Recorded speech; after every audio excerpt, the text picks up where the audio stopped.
Hey, EduMatch, what is up? This is Sarah here. Thank you so much for joining us. So follow along with us on Google Plus at tinyurl.com/tweettalk66, as well as on Twitter with the hashtag EduMatch. Speaking of EduMatch, if you want to be the featured person of the day, sign up at edumatch.org and we will get you connections around the world. You can also there find our social media graphic designed by the awesome Rachel Pearson, and you can get in on all the goodness through our podcast, which you're currently doing right now, through our Voxer group, our Twitter, our Instagram, Facebook, all that good stuff. So it is awesome. Check it out whenever you get a chance. So tonight we're talking about one of our favorite topics, which is design thinking. So this is actually the third time that we are talking about it. And tonight is going to be special in that all of the questions have been crowdsourced and they have come from the EduMatch community. So shout out to all the EduMatchers.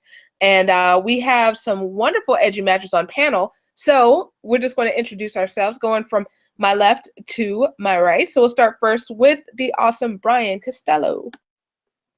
Hi, I'm Brian Costello. Just want to know what I do, I guess. I do all the things. I used to teach K1 and 2 for the last 7 years, and this year I just started as a middle school technology integrator. I have a fancier title than that, but I don't use it because it doesn't really mean anything. And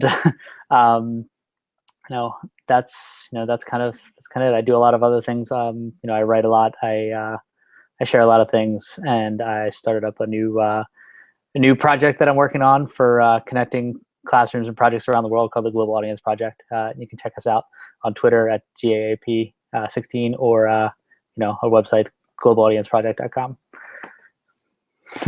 Awesome. That's it for me. Very excited about seeing that project develop and come to light. It's just so amazing. So everybody check it out. Next we have the awesome educator Alexander, aka Desiree. Hi, my name is Desiree Alexander, aka Educator Alexander, and I am the Instructional Technology Supervisor for Caddo Parish Public Schools in Shreveport, Louisiana, and I have my own education consulting business called Educator Alexander. Fantastic. Always awesome to have you here. And next we are going to the awesome Stacy Lovdahl. And as y'all can tell, awesome is the word of the day. So awesome Stacy Lovdahl, take it away. Hey everybody, I'm Stacy Lovdahl at Brave Neutrino on Twitter, and I'm really excited to be here. I am a middle school science teacher, and now I am an instructional technology facilitator. You know, one of those titles. I like it, Brian, doer of things, right? For elementary, middle, and high school. And one of the things I love about that job is that I get to see the whole thing, right? And see what kids are doing all the way from elementary to high school. So it's pretty cool. Love it. That is fantastic. Well, welcome to all of you. We have a fantastic panel here, so I am very excited to jump into this week's topic. So the very first question that we have comes from Kate in EduMatch, and she wants to know, what is design thinking and what does it look like in your environment? So who would like to start with that question? Not everybody at once. All right, Stacy. I'll jump in and say that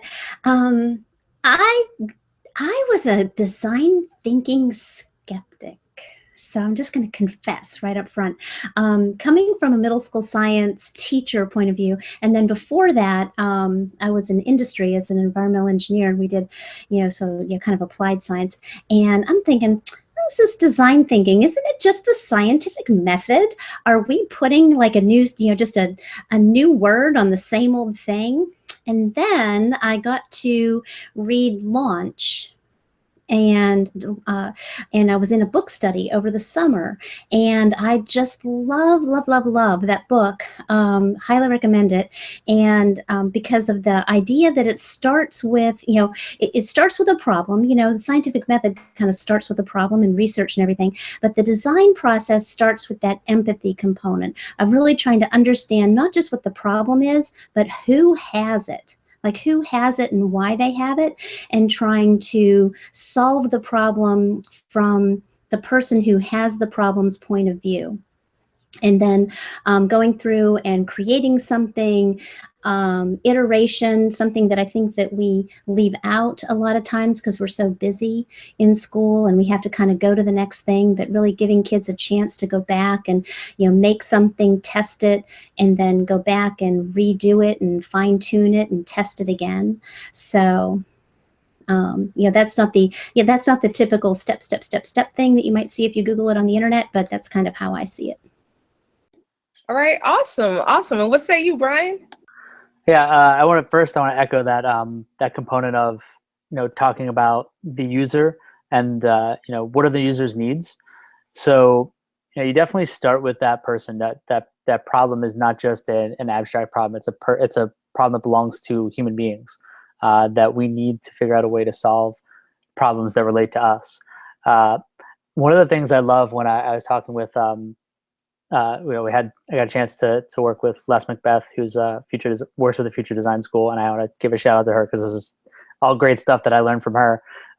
Is that instead of taking with the question of how can we do this, or we need to be able to do that, the question was always how might we, to kind of take the pressure off of we need an absolute definite right answer right now. When you start with design thinking, you're not starting with there's got to be a right answer. There's many possible right answers. And our job is to kind of get those ideas out and then iterate something. She called it the Flintstone process. So you need to start Flintstoning. You don't really have a car. You just have something with wheels that you push with your feet. So, we need to get something out there that we can get an idea for, and then, see how it works and see how we can make it better and see what kind of effect it has on our user. Because it does eventually all come back to that user and the problem that we've identified for them. Absolutely. Desiree, how about you? And kind of to piggyback on what they just said, when you do start with that empathy and start with not just the problem, but actually how the problem is affecting the user and why that is the problem. The second step in that is to challenge those assumptions that you may have about the user and about the problem itself.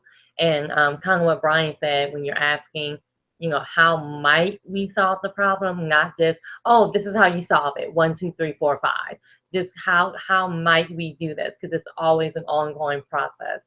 So you're not really concerned with coming up with the best solution and it's my solution. It kind of takes the ego out of it because you're continuing to see, how can we solve this? Why is this still a problem? How is it affecting the user? How will my solution actually affect the user? And you continuously go in that pattern. Absolutely. That language is very important. Fantastic. All right. So going to the next question. This one is coming from Barbara Carter. So shout out to Barbara. So she's asking, how can design thinking be initiated in a classroom or in professional development? So Desiree, what do you say about that? I think I'm going to take the professional development part of it. And I think it's very crucial for professional development because you're not just saying, this is what I'm teaching today, you need to come learn it. Or you're not just saying, this is what I'm offering, or you really, really need this. You're actually looking at it from almost like an action plan. You're looking at it from project-based learning. You're looking at it from, okay, what is an issue that you need help with? What is an issue that's going on in education? And then let's try to come up with solutions together in our professional development for that problem. So it really is a very unique way of thinking of professional development. It's more scary to think about it that way because I can't have a set plan and say, this is what we're teaching today. It's more fluid. But because it's more fluid, it's more helpful for your teachers as well because it's more personal. You're not just giving me tools. You're actually working with me to come up with solutions to a problem I actually have. That makes sense. That definitely makes sense. All right, Stacy, what about you? I'm working with a teacher who is at the elementary level and is making just starting a makerspace, and she has the support of her administration, which is really amazing. And one of the things that we're doing is taking the things that the teachers are doing already in their classrooms and trying to, so instead of, adding on to what they're already doing, we're trying to take things that they're already doing in their classrooms and morph it into the design thinking process. So a really good example is with a second grade classroom. The teacher had found something on a website that was that fit into the life cycle unit that she was going to do with her students, and it had them basically doing a craft where they were going to use recyclable materials and make their own bugs. And it was just going to be a center, and they're going to have fun and do this one day as just a little crafty project. But it was part of science. And so we met with her and talked about having it be something that was part of the whole entire unit, instead of having them just do the project as a crafty kind of thing, had them actually design the bug in terms of what it was trying to do it from the point of view of the bug. So their bugs and there was a literacy component, and there were a bunch of other things, but the bugs all had a place that they had to live. So their problem was, something in their environment that they had to cope with. And so that was kind of the empathy component. And then when they designed their bugs, we had to kind of create something about that bug that would help them with that. So the kids were just amazingly creative with this. And there were pictures, and then, once they, designed their bugs, we had them write about them.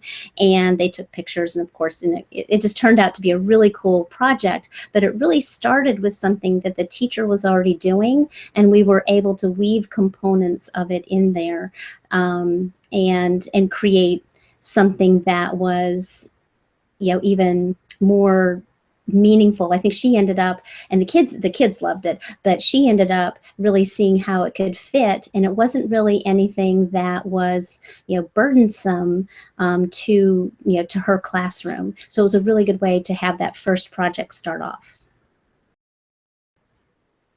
Absolutely. I love that with the bug.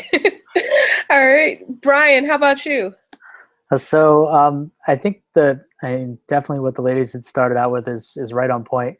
And I would say that one of the nice things, and it's one of the most difficult things that I'm finding with middle school kids this year, is to take the onus off the finished product and put it more on the process.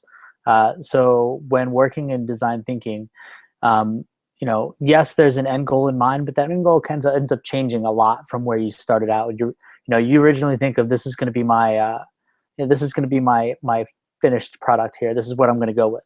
But a lot of times, once you get to know who your user is and what their problems really are, you shift. You make changes, and the process is all about learning about that user, learning about the problem, finding out what happens when you actually address that problem. Do you create new problems? Have you are you developing something that's actually helping the problem, or are you just masking it in some way? And those are really important parts of the process that involve a lot of quality learning. So when I do this for PD for teachers, we'll play games. We'll do Breakout, or we'll do an Amazing Race or something, and their goal is to finish first, or to open the box, but the reality is there's so much learning going on during the activity. It doesn't really matter that their outcome goal is to finish the race, because my goal in designing the project is actually to help them learn. It's more about that process, and that stepping back from the what's the answer kind of thing, because as you go through the process, you realize that the answer is usually not what you thought it was. Absolutely. And I love the fact that you brought up the breakouts, because I've found those to be very beneficial as well. And that's true. People go through all different kinds of steps of iteration and things of that nature to try to get to the answer. So absolutely love it. All right, great. So we're going to move on to our next question. So coming to Desiree first for this. So this is also from Barbara. So she asked, how can design thinking be integrated with STREAM? So what do you say, Desiree? Actually, it's a lot of what Brian just said. He was answering. I was like, well, that's answering the next question too. It's like he said, it's less concentrating on the actual product and concentrating on the process. And that's what STEAM or STREAM actually should be, is making sure that the students are really aware that they understand that the process is more important than the product. Not that just we understand it and we're pushing it and, you know, kind of what we say, you know, they don't really know they're learning, kind of that thing. But with this, they actually do know they're learning. Like, they actually do know that the process is more important. And like Brian said too, that the process is more important to where the product may be different than where it started. The product may be different from what I actually assigned them. They may come up with something during the process and it changes the complete product. So using it with STREAM, I think that's how it would implement into that. Right. Absolutely. Absolutely. All right. And going back to Brian. Yeah, I want to bring it right back to what Stacy said at the beginning about the scientific method, which, you know, kind of mirrors the engineering design process. And if you think about how design thinking fits within that engineering design process, they're very similar. In fact, when I first heard of it, I thought it was the same thing. You know, there are those differences, and we talked about them before, but it really does fit in really quite well, because, you know, when you're developing a project, a STREAM project, or a STEAM or STEM, or whatever you want to, you know, whatever your school wants to call it, you know, your focus is to get a product together, test it out, get a prototype together, test it out, see how it works. Does it do what it's supposed to do? And if not, where is it falling short? How do we adjust? How do we go back and adjust? So a great example of this, last year when I was at the NSTA, there's this amazing, I wish I remembered her name, a teacher from Pennsylvania whose kids did this project where they would identify a handful of you know, diseases, and they would talk to doctors and they would talk to patients who had these diseases, and their design process was to engineer something that helped those people live their daily lives. So their goal was to build something, to create anything, a solution for them that solved their problems that they found, that they had. So like one example of this was one year they did Alzheimer's, and they used little bits and a spoon and a piece of plastic, and they created a spoon where when you hold the button down, the cover goes over it, and when you let the button go, the cover comes off. So as you're pulling the spoon up to your mouth, even if you have, it was Parkinson's, excuse me. So even if you, you know, if you have Parkinson's and you have difficulty with motor control, you can push, you know, you squeeze the spoon, the cover's on it, nothing falls out until you release the button and bring it up to and you take a bite. So they're designing something with the user in mind. They had to, you know, follow through that process. It is extremely STEM oriented. So I mean, I think it goes right along with it. I mean, perfectly, really. Absolutely, kind of hand in hand. Great. And Stacy, what do you think? So I'm going to go back to my bug project, because that was sort of that ended up being, well, it didn't end up, we sort of made it that way, but anyways, very STREAM oriented, because it started with a book. We, you know, read about the life cycle of a bug, and then the kids did their design, and from the point of view of their bug, their own particular bug, and they designed their bug to live in their habitat, and it had to overcome or have, you know, features that would enable it to live in its particular habitat.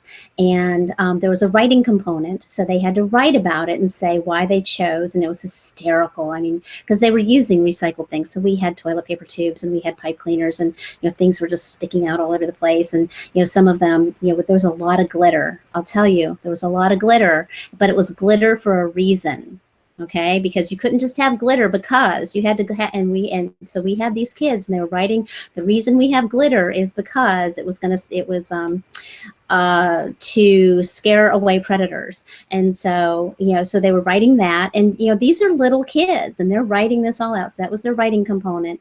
And then they all went around, and there was like a gallery walk kind of thing where the kids would go around and look at each other's bugs, and talk about what they what their reasons why were for how their bugs were, and what their little adaptations were, and give each each other comments back at their tables about how maybe their bugs could be improved. So the iteration process with the whole design thinking was that they were going to go back to the makerspace with the comments in hand, and then maybe redesign their bug to be better suited for their environment for the second time around. Now, we haven't gotten to that step yet, because I think the biggest hang up, and it's new and we're working on it, is just time, getting the teachers to, and just being able to move the project along, quickly enough, and in the time crunch in classrooms is so huge.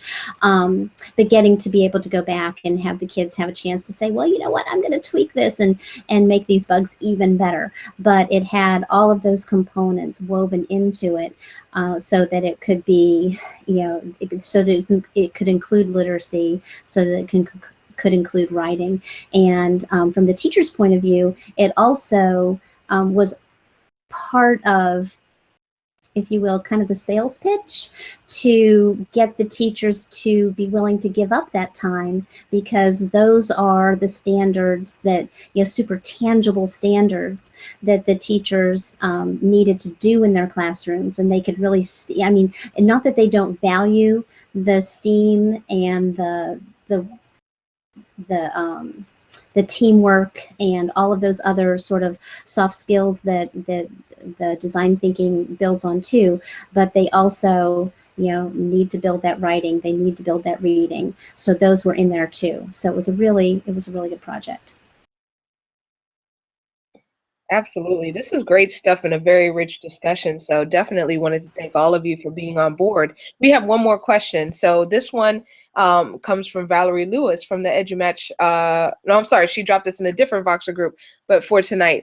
So about different resources that might be able to help people integrate design thinking. So do you all know of any resources that people could use in order to use this in their work environment, whether it's a classroom or professional development or what have you?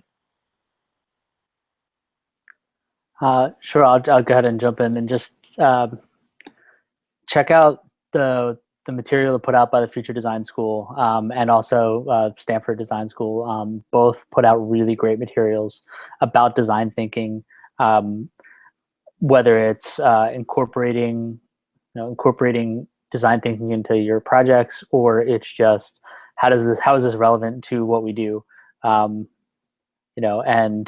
in reality, it's very relevant to the work that a lot of us are trying to do in education in the classroom. So those two places are great places to look. I don't want to steal all the resources. I know other people have mentioned a couple of them, so I won't throw them out there. And one last thing, I'm going to just throw this at you, Stacy. There is never a reason not to have glitter. You should always, they don't have to justify glitter at all. Just throw it out there, throw it on the floor, and make sure old dirty carpet look brand new, like sparkly. Instead of dirty, it's just fun. So, that's a total side note, but I had to throw it out there when she said that they had to justify their use of glitter. There's always a justification for the use of glitter. You're so funny. I think you're absolutely right. And I know a lot of people who would agree with you. That's too funny. All right, what about you, Desiree? Do you have any resources that you'd like to share with all the viewers? Sure. First of all, I just absolutely love the quote that you never have to justify glitter. I mean, I just think that's the quote of the night. Just put that on a t-shirt. I love it. Yes, I actually had to look up and refresh my mind what design thinking was, and how you use it. And there were a couple of resources that really helped me out. So I don't know if I can give out links, but I'll just say kind of what it was. It was one is designthinkinginschools.com, and they have a resource tab that gives you like live binders about design thinking and all kind of really good implementation ideas. And it's designthinkinginschools.com/resources. So that was one that I thought was really good because it gave you so many resources. And then another one is 45 design thinking resources for educators. And that link is pretty long, It's from Informed Ed, capital ED. But I can try to, well, if you just Google 45 design thinking resources for educators, you'll get it. It's a really good website that has a whole bunch of different resources on there, like design thinking boot camps and all kind of really good things to help you get started with design thinking in your classroom. All right, fantastic. Just dropping those on Twitter as you're saying them. So great, great, great. All right, and how about you, Stacy? And I'm just going to throw my one out there. And I looked up that just to make sure I say the authors. I'm so bad with authors' names, so I will make sure I say them right. But the launch cycle, or Launch into Design Thinking. I read this book over the summer by John Spencer and A.J. Giuliani. So I think I got that right. They also have a website, and it's easy to read, and it's super practical, and it gives lots of good examples. And there's a book study going on like every 5 seconds. So if you look on Twitter, if you're on Voxer, I'm sure you can get into a book study or find people to talk about it with you. And it was just a really, a good read. Sweet. I love Launchbook. Like, it is just such a game changer. So absolutely. Great resources shared by all of you. Great ideas. Thank you to everyone who is participating on Twitter. There's like rich discussion there as well. So definitely looking forward to checking out the transcript that will be available in about 2 minutes or so. Also, the audio from this podcast will be stripped and put on iTunes in the coming weeks. So next week, we are going to have a double header. So the first one will be personalized literacy. So definitely check that one out. That will be at our regular time, 6 p.m. Eastern Standard Time. The second one will be digital learning spaces, and that will take place at 7 p.m. Eastern Standard Time. So all of you are welcome to be panelists, everyone who's on panel right now, everyone who might be watching this, everyone who's tweeting with us. As long as you are in education and you have an interest in that topic, then we definitely welcome you to be on panel. So just fill out the Google form at tinyurl.com/edumatch sign up. And from there, we'll get all your goodies, all your information to get you all signed up and ready to go.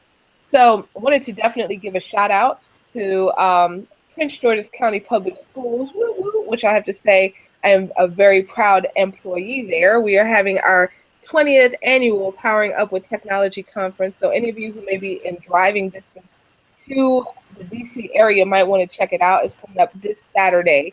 It's going to be fantastic. We are going to have awesome sessions featuring PGCPS educators and also people from outside PGCPS. Also very excited for our keynote, Rafrance Davis, and our featured speaker, Tom Mulaney. It's going to be excellent. So super, super, super excited about that. We're going to have a makerspace. We're going to have a digital playground, all kinds of goodies. So it's the 20th year. We're going to do it big. In addition, just wanted to give a huge shout out to Altera Consulting. So check them out. Altera with 2 R's in Terra. So alteraconsulting.org. Got the opportunity to meet with these amazing folks on Friday and learn a little more about their organization. And pretty much what they do is that they help educators connect globally by setting up travel programs where educators can go and visit educators in other countries and focus on specific things. So I thought that was really cool. So definitely wanted to give them a shout out as well. So if you want to subscribe to our podcast, check it out at bit.ly/EduMatch podcast. So thank you for joining us. Can't wait till next week. And everyone have a fantastic evening.